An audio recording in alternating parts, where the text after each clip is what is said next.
Y les voy a invitar a abrir sus Biblias en la carta del apóstol Pablo a los Efesios, capítulo 6, Efesios 6.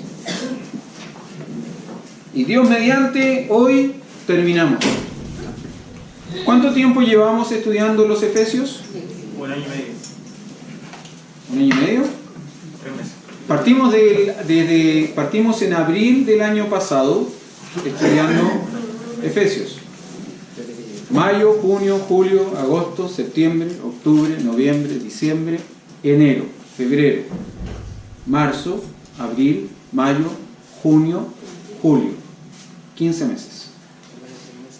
15 meses llevamos estudiando la carta del libro, la carta de los Efesios. Como les dije en algún momento, alguien me sugirió parar. Me dijo, pastor, es mucho ya. No habíamos ni siquiera terminado el capítulo 2. La iglesia necesita predicaciones más prácticas. Y yo pensaba, ¿qué más práctico que el libro de los Efesios?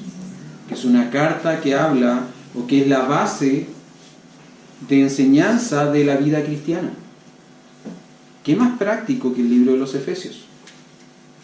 Debo reconocer que en 1 año y medio o en 1 año 3 meses enseñando esta carta, en algún momento yo también me he sentido cansado y con el deseo de ir hacia otro lado. Pero la convicción de que necesitábamos terminar esta carta pesó más. Hoy estamos llegando al fin de esta carta, y es una linda carta. Una linda carta, que nos ha enseñado un montón de cosas. Quiénes somos en la persona de Jesucristo, cuáles son nuestras bendiciones en Él, cuál es el gran privilegio de ser parte del cuerpo de Cristo como la iglesia, cuál es nuestro deber, sabiendo quiénes somos en Cristo, de cómo comportarnos, cómo andar en la vida cristiana. Nos ha enseñado cómo relacionarnos con otros, tanto en el ámbito familiar, también como en el ámbito secular. Y por último, nos ha enseñado durante este último tiempo acerca de la batalla o la guerra espiritual que como creyentes estamos librando, pero que sin duda hemos ganado, no porque nosotros la hayamos ganado, no porque nosotros la hayamos peleado, sino porque Cristo nos hace más que victoriosos y más que vencedores en la persona de Él mismo. Como el Señor nos ha capacitado y nos ha dotado de una armadura con la cual podemos resistir firmes ante las acechanzas del diablo, podemos permanecer firmes sabiendo que Cristo ha ganado la victoria y que evidentemente nosotros por lo mismo podemos soportar y resistir al diablo. Como dice el apóstol Pedro, podemos resistir, debemos humillarnos delante del Señor, podemos resistir al diablo y el diablo terminará huyendo de nosotros. Pero hoy día, como les decía, estamos terminando esta carta, o vamos a terminar de estudiar juntos esta carta. Y aún en las últimas palabras del apóstol Pablo en la iglesia de Éfeso, él tiene lindas enseñanzas que necesitamos considerar. Y vamos a leer juntos desde el verso 18, ¿les parece? Efesios capítulo 6, verso 18 en adelante. Y dice así: orando en todo tiempo, con toda oración y súplica en el Espíritu, y velando en ello con toda perseverancia y súplica por todos los santos. Y por mí, a fin de que al abrir mi boca me sea dada palabra para dar a conocer con denuedo el misterio del Evangelio, por el cual soy embajador en cadenas, que con denuedo hable de él como debo hablar, para que también vosotros sepáis mis asuntos y lo que hago. Todo os lo hará saber Tíquico, hermano amado y fiel ministro en el Señor, el cual envía a vosotros para esto mismo, para que sepáis lo tocante a nosotros, y que consuele vuestros corazones, pase a los hermanos, y amor con fe de Dios Padre y del Señor Jesucristo. La gracia sea con todos los que aman a nuestro Señor Jesucristo, con amor inalterable. Amén. Vamos a orar y vamos a seguir. Señor amado, gracias por llegar a este día en que nos disponemos para terminar de estudiar juntos el libro de Efesios, la carta de los Efesios.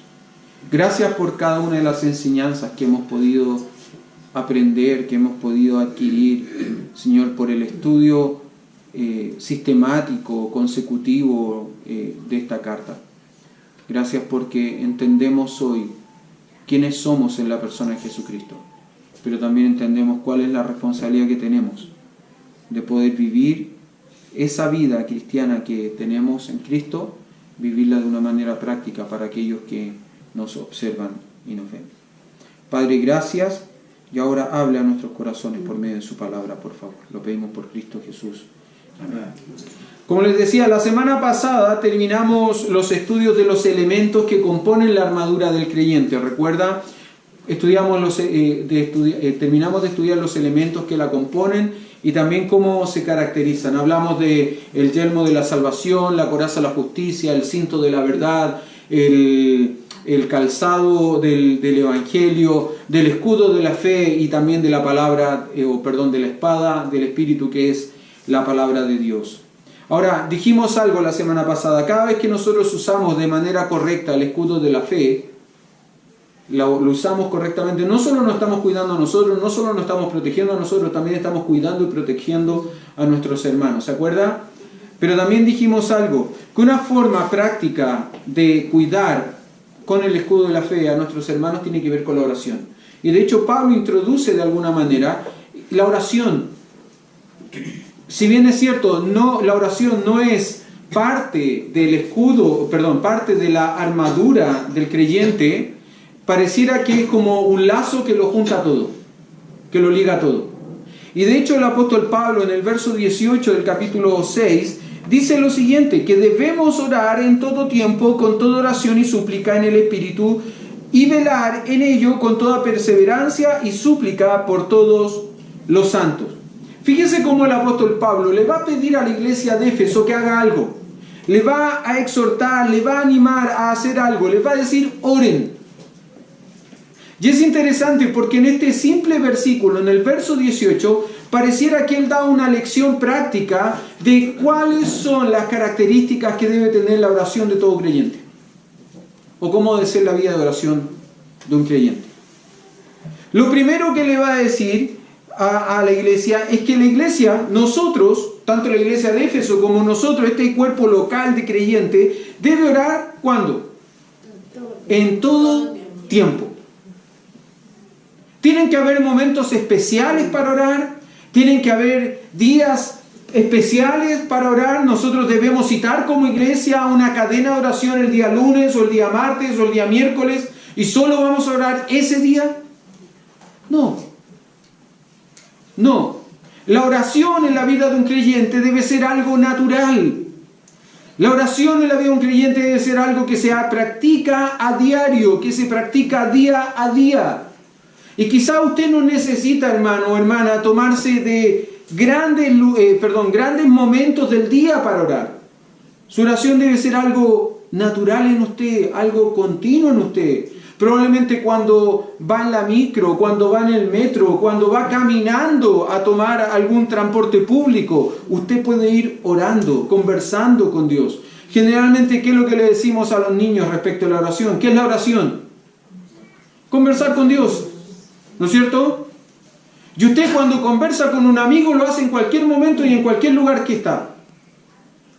¿O no? ¿Y Dios no es su mejor amigo? ¿O no debiera serlo?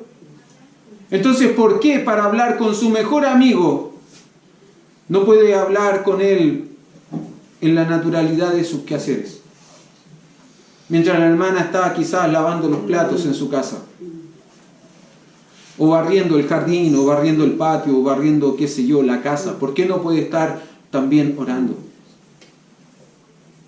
O el hermano que conduce su vehículo, ¿por qué mientras va conduciendo de un lugar a otro no puede ir orando? Orando. No es que me distraigo, pero la radio no lo distrae.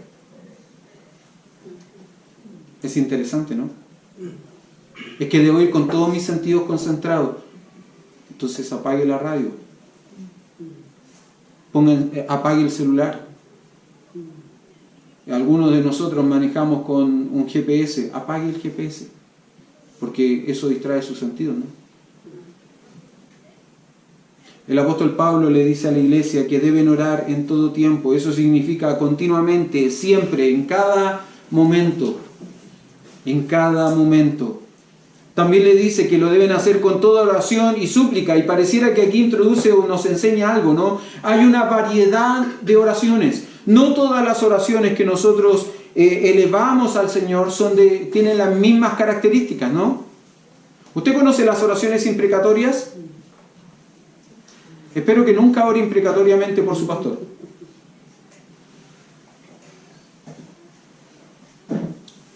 ¿Usted leyó alguna vez los salmos cuando el rey David está orando y pidiendo que el Señor destruya a sus enemigos?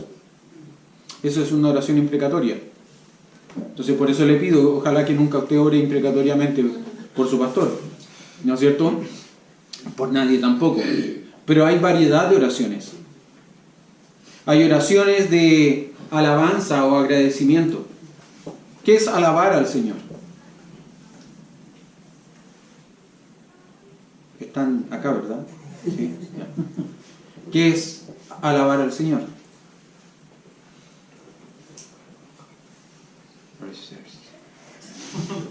Están como los futbolistas hablando así. Alabar al Señor es reconocer lo que Él hace. Y cuando yo alabo en oración al Señor, ¿qué es lo que estoy diciendo? Estoy reconociendo lo que Él hace y generalmente eso me lleva a agradecerle, ¿no? Porque le agradezco las buenas cosas que Él ha hecho por mí. Pero también existen las oraciones de adoración. Si alabar es reconocer lo que Él hace, adorar es reconocer lo que Él es. Entonces cuando yo adoro al Señor en mis oraciones, estoy reconociendo, estoy diciendo gracias Señor porque tú eres santo, porque tú eres bueno, porque eres justo, porque eres amoroso, porque eres misericordioso. Y yo lo puedo notar en mi vida cada día. Porque tu misericordia se renueva cada mañana en mi favor y en el favor de los seres que amo. Oraciones de alabanza, oraciones de gratitud, oraciones de adoración. Pero también hay oraciones de súplica, ¿no? Donde hemos de pedir. Ahora es interesante porque quizás este verso, más que decir que debemos orar con toda oración y súplica, quizás la traducción más correcta sería con toda oración de súplica. Oración de súplica. ¿Y qué es una oración de súplica? Una oración de petición. Pero fíjense que interesantemente, porque el apóstol Pablo enseña en este texto cuál es la motivación correcta en la oración de súplica. Muchas veces nosotros somos tremendamente egoístas con nuestras oraciones. Porque oramos primero por mí, segundo por mí, tercero por mí y cuarto por yo. Para orar por alguien distinto de mí, ¿no? Pero ¿qué es lo que dice el apóstol Pablo en este texto? Fíjese como al final del texto, del verso 18, establece que la oración de súplica debe ser ¿por quién? Por todos los santos, no por mí. No por mí, por yo, sino que debe ser por otros. La oración nunca debe ser una oración egoísta. A veces me llama la atención que los grupos de oración o los grupos que tenemos en nuestro WhatsApp de la iglesia, generalmente los utilizamos para pedir por motivos de oración, pedir por oración. Pocas veces pedimos o decimos, compartimos un motivo de gratitud. Hermanos, por favor, oren por esto y esto. Y después uno se queda en la duda, ¿qué pasaría con esto que se pidió? Porque pocas veces después decimos, gracias hermanos por orar porque resultó esto o pasó esto. Oración de súplica. El apóstol Pablo dice, ¿no?, que necesitamos orar en todo tiempo, debemos orar con toda oración y súplica, ¿no es cierto?, que debemos orar por todos los santos, pero algo más dice, que esta oración también debe ser hecha ¿en qué cosa? Vea, no, el texto lo dice, siga el orden del texto. Orando en todo tiempo, con toda oración y súplica, ¿en qué? En el Espíritu. ¿Y qué significará orar con toda oración y súplica en el Espíritu? Bueno, básicamente es que no sometamos nosotros al Espíritu Santo para que nuestras oraciones sean guiadas y dirigidas por Él. es orar buscando la voluntad de Dios y no la nuestra. ¿Se acuerda en la oración ejemplar del Señor Jesús? Vaya conmigo un momentito a Lucas capítulo 11. La oración modelo del Señor Jesús. Lucas capítulo 11.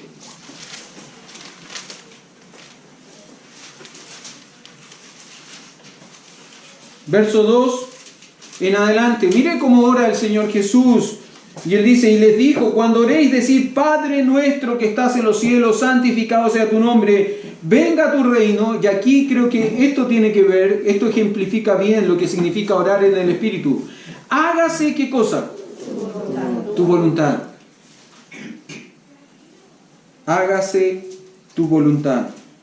Como en el cielo, así también en la tierra. El pan nuestro de cada día, dánoslo hoy. Y perdónanos nuestros pecados, porque también nosotros perdonamos a todos los que nos deben. Y no nos metas en tentación, mas líbranos del mal. Hágase tu voluntad, Padre. Tanto en el cielo como en la tierra. Recuerda cuando el Señor Jesús en el huerto de Getsemaní, la noche anterior a ser crucificado, está orando. ¿Se acuerda lo que Él dice? Si es posible, pase de mí esta copa. Pero ¿qué se tenía que hacer? ¿Qué es lo que dice Él? Pero hágase, ¿qué cosa? Tu voluntad. ¿Y no cuál? No la mía. No la mía. Creo que orar en el Espíritu tiene que ver con eso, con que la voluntad de Dios sea hecha en nuestras vidas y con saber orar y pedir esto, que la voluntad de Dios sea la que se haga y no lo que yo quiero. ¿Sabe? Cuando usted ora así, usted está confiando en que Dios sabe más que usted. Pero muchas veces nosotros queremos saber más que Dios. Y queremos forzar la mano de Dios para que Él haga lo que yo quiero y no para que yo haga lo que Él quiere. Debemos orar en todo tiempo, con toda oración de súplica, por todos los santos y una oración en el Espíritu.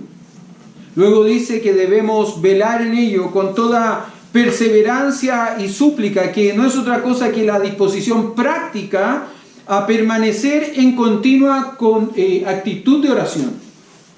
Les decía hace un ratito atrás, nosotros necesitamos tener una actitud práctica de continua oración, que podemos orar en cualquier lugar en el cual nos encontremos.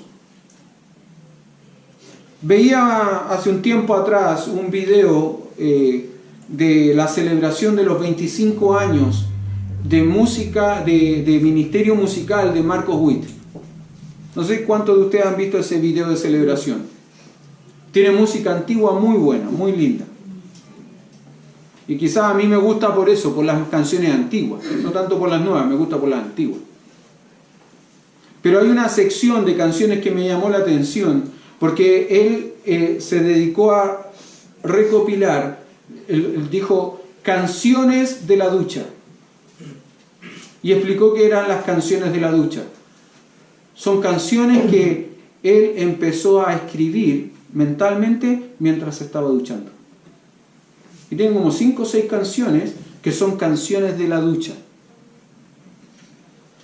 que él empezó a componer mientras se duchaba. Entonces salía de la ducha y después agarraba un lápiz, un papel y empezaba a escribir la letra o empezaba a escribir la música.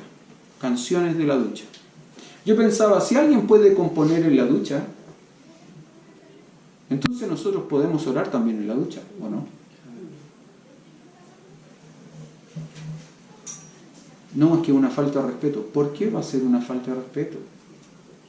Es la actitud continua a permanecer en oración. ¿Recuerda cuando el apóstol Pablo escribe en 1 Tesalonicenses capítulo 5, verso 17, que debemos orar sin cesar? ¿Sabe cuál es la idea ahí? La idea casi es que debemos estornudar oraciones. ¿Cómo es eso, pastor? ¿Qué significa estornudar oraciones? ¿Usted alguna vez ha estado con una alergia que no puede parar de estornudar? Que está continuamente achí, achí. ¿Sí? Bueno, la idea de orar sin cesar es casi eso, que usted no debe parar o no puede parar de orar. Es como que está estornudando oraciones. Por más que usted se limpie la nariz, va a seguir estornudando, ¿no? Porque tiene una alergia que lo hace estar continuamente estornudando. Bueno, la idea de orar sin cesar es esa actitud permanente. No puede parar de orar. A veces gente no le va a entender, ¿no? Usted va a ser como la mamá de Samuel, como Ana. Va a orar y va a mover solo los labios, ¿no? Y alguien va a venir y le decir, digiere tu mosto. ¿Ah? ¿Hasta cuándo seguirás borracho ahí, moviendo los labios? No, si no estoy borracho, estoy llorando. Ah, perdón. Recuerdo hace muchos años atrás, casi 6 años atrás, estábamos en la semana que íbamos a comenzar con nuestros cultos de adoración familiar los días domingos en la sede. Íbamos a tener nuestro primer culto. Agosto del año 2013 creo que era. Y recuerdo venir esa semana, toda la semana tuve que ir a dejar a David al colegio y de ahí me venía a trabajar al centro y venía manejando en el auto y más de una vez me encontré a mí mismo siendo observado por los choferes de los lados porque estaba llorando y en realidad yo no me daba cuenta que estaba llorando. Lo que pasa es que venía orando pidiendo al Señor que nos guiara en el inicio de estos cultos y mientras oraba me corrían las lágrimas y de pronto me daba cuenta porque gente al lado me miraba y yo hacía el gesto, ¿no?, para no pasar vergüenza y seguía. Aceleraba bien rápido nomás para dejarlo atrás. Perdone que ejemplifique de esta manera. Lo que quiero ejemplificar es la actitud permanente de oración que el creyente debe tener. Creo que el apóstol Pablo en este texto nos enseña de eso. ¿Cuál es la actitud correcta? ¿Cuál es la vida correcta de oración de un creyente? Luego el apóstol Pablo nos enseña, ¿no?, que esta actitud permanente de oración debe ser por otros, no por nosotros. Ahora, cuando pido por mí, debo pedir por la... Miren, estamos en línea. Cuando oro o cuando pido orar por mí, debe ser por las razones correctas, ¿no? Fíjese cómo sigue el texto, Efesios capítulo 6, verso 19. Y por mí, dice el apóstol Pablo, no solo oren por todos los creyentes, por todos los santos, también oren por mí, con un propósito, a fin de que al abrir mi boca me sea dada palabra para dar a conocer con denuedo el misterio del Evangelio. El pastor John MacArthur al comentar este pasaje dice, Pablo no pide que oren por su bienestar o su holgura física. No olvide cuál es la condición de Pablo, no se olvide de en qué situación personal, particular se encuentra el apóstol Pablo. Recuerda cuál es, ¿no? ¿Cómo está Pablo en este momento cuando él está escribiendo esta carta? ¿Cómo está? Preso. Y Pablo podría haber dicho, lloren por mí para que me liberen pronto, para que César prontamente me ponga en libertad, para que venga un terremoto, se remuevan las cadenas y yo pueda salir arrancando. Podría haber dicho eso, ¿no? Pero Pablo no dice eso. Sino que Pablo dice algo interesante. Dice, oren por mí, a fin de que al abrir mi boca me sea dada palabra para dar a conocer con denuedo el misterio del Evangelio. Para que en el lugar donde yo esté pueda seguir predicando con denuedo. ¿Qué es denuedo? Bueno, la palabra en sí se traduce como atrevimiento. Pero quiero decirle esto, no es atrevimiento por falta de respeto, ¿no? No, cuando uno dice, no seas atrevido, le dice al hijo. ¿No es cierto? Porque le faltó el respeto al papá o a la mamá, no. No es ese atrevimiento, no es falta de respeto. Aquí denuedo, atrevimiento es valor, valentía. Pablo lo que le pide a los hermanos es que oren por él, porque él se mantenga valiente, valeroso, que no titubee al momento de predicar el Evangelio, de hablarle a otros de Cristo, no importa si él está preso. Esa es la actitud correcta. Ese es el motivo por el cual cualquier persona debiese pedir oración por sí mismo. Quiero decir algo, hermano. Ustedes lo vieron hace un ratito. Yo no siento vergüenza de pedir dinero para otro. Nunca. Me ha sido siempre natural y fácil. Siempre me ha sido fácil pedir para otro. No sé pedir para mí. No sé, me da vergüenza. Y probablemente mi familia ha sufrido eso, porque yo no he sabido pedir para nosotros. Pero para otros no hay problema. Me sale natural, facilito. Yo envidio a aquellos que tienen la facilidad de pedir con tanta libertad para sí mismos. Ahora, no me malentiendan, en realidad no los envidio. No sé hacerlo y no quiero aprender tampoco. Si necesito pedir para nosotros como familia, quiero ir donde mi jefe a pedir. En oración silenciosa, los dos solitos nomás hablando y pedirle. Pero para otros no hay problema. ¿Y sabe que eso aprendo yo del apóstol Pablo? Yo aprendo eso, que el apóstol Pablo nunca pidió para sí cosas. Lo que él pidió para sí fue valentía. Que el Señor le abriese una puerta ancha para poder predicar el Evangelio. Le abriera oportunidades para predicar el Evangelio. Nunca pidió por un caballo nuevo, por un carruaje nuevo, por un vestido nuevo, una túnica nueva, por una cadena más cómoda, un cepo acolchado. No, él pidió valentía, atrevimiento, denuedo para predicar el misterio del Evangelio.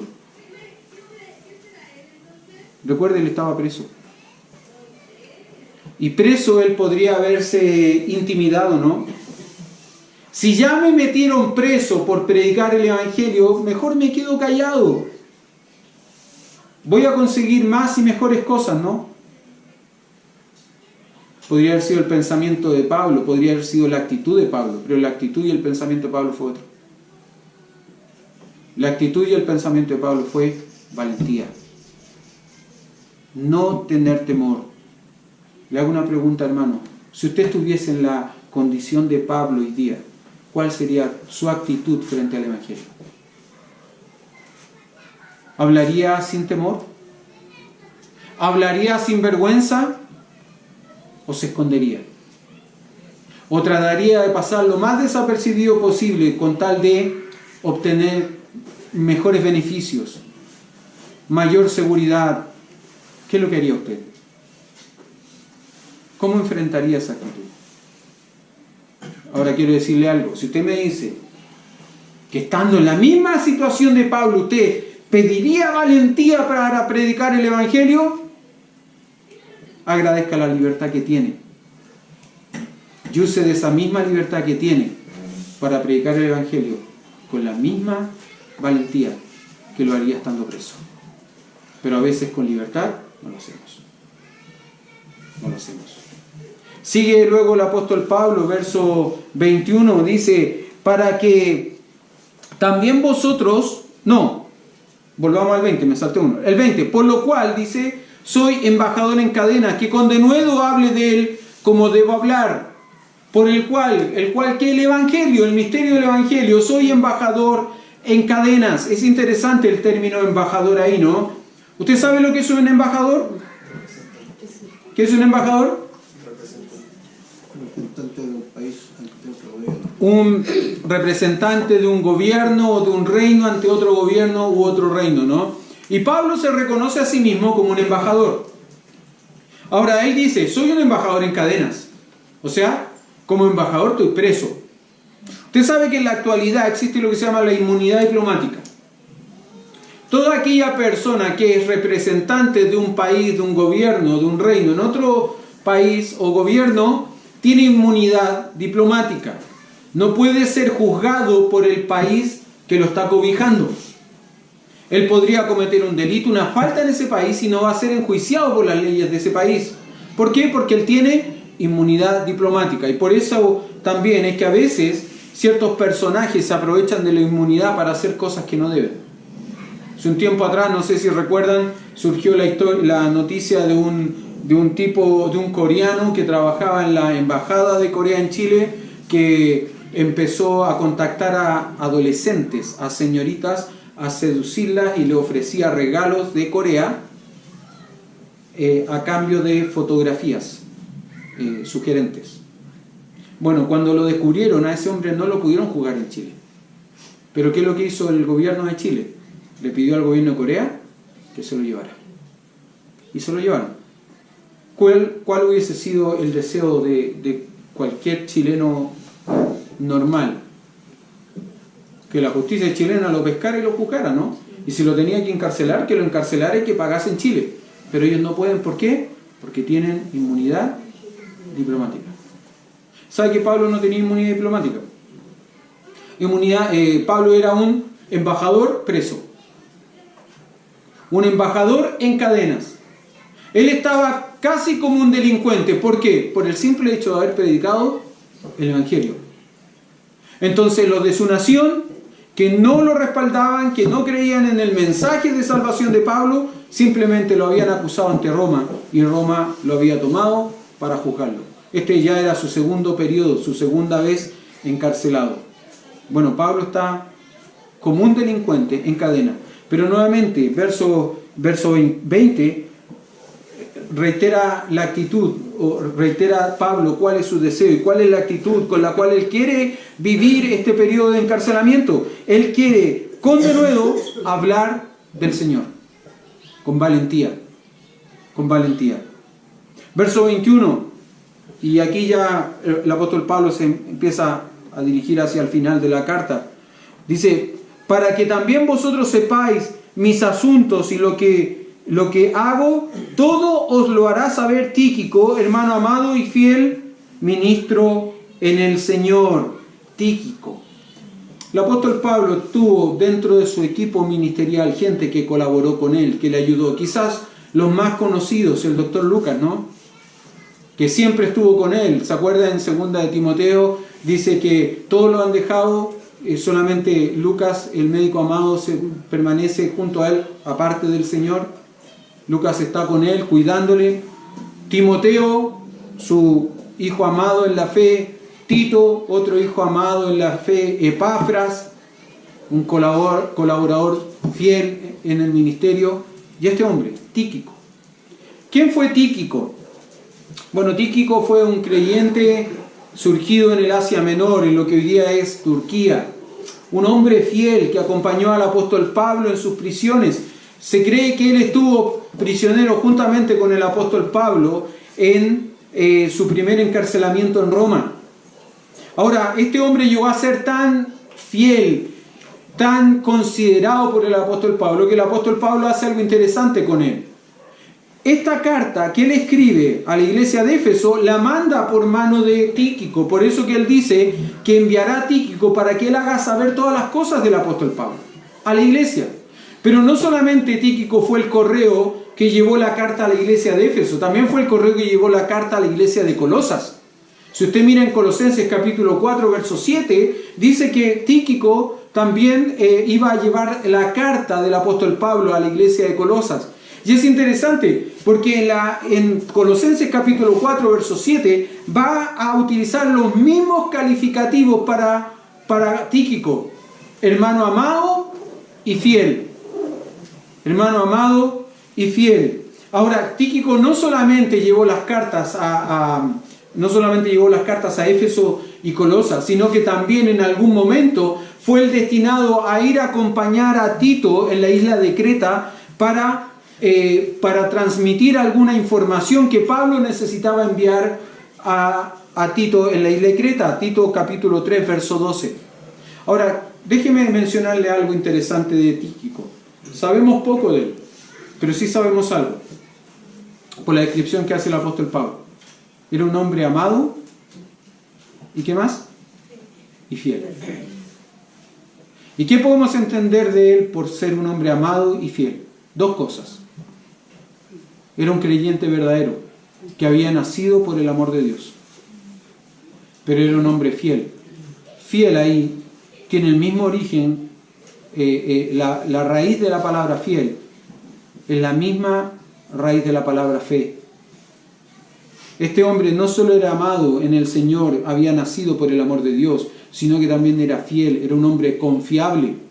Era un hombre en el cual había una fe verdadera, lo que lo hacía, lo convertía en un hombre confiable, y Pablo lo sabía, y Pablo supo encomendarle labores que Tíquico fielmente cumplió.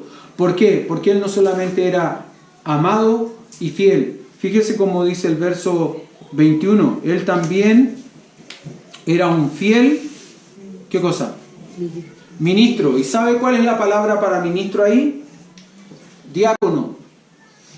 Era un fiel servidor del Señor.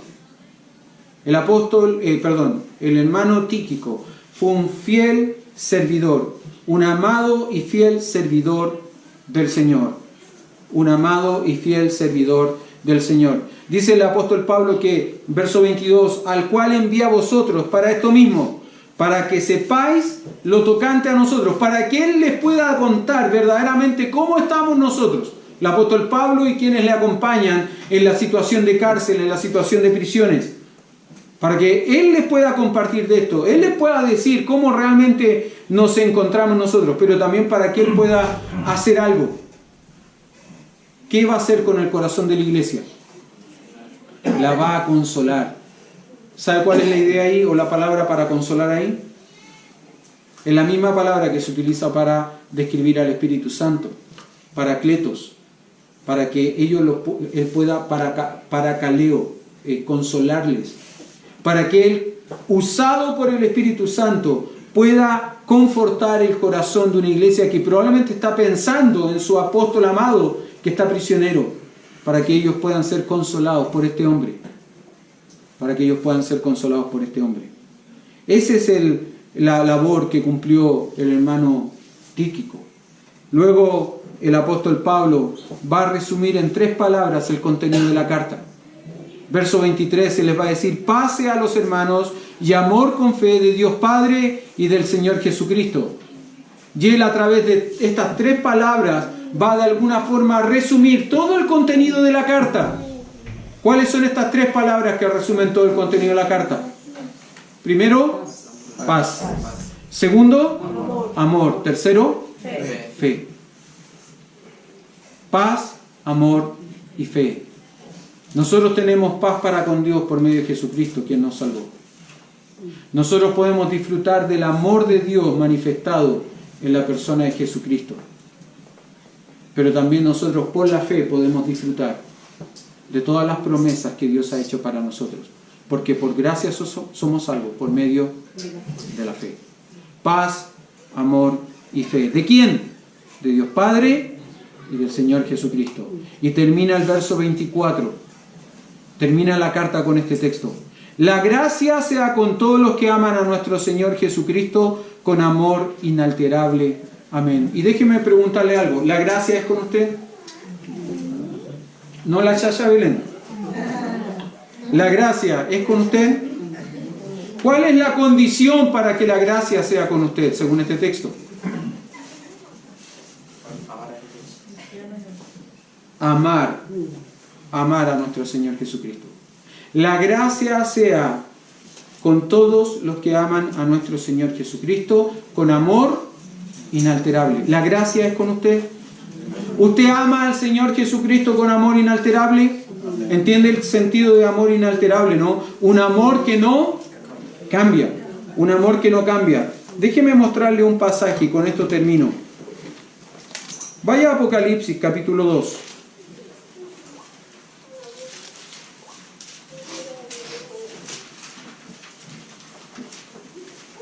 El apóstol Pablo se despide de la iglesia diciendo: la gracia sea con todos los que aman a nuestro Señor Jesucristo con amor inalterable. Y ese es un lindo deseo para una iglesia. Que la iglesia pueda manifestar, pueda experimentar, pueda demostrar un amor que no cambia en el tiempo. A pesar de las dificultades, a pesar de los problemas, a pesar de circunstancias difíciles, que el amor por el Señor Jesucristo no cambie, se mantenga firme. Es más, que las circunstancias difíciles, que las pruebas de la vida del creyente fortalezcan ese amor en vez de debilitar ese amor. Ese es el deseo del apóstol Pablo, es un lindo deseo, ¿no es cierto? Pero ¿sabe qué?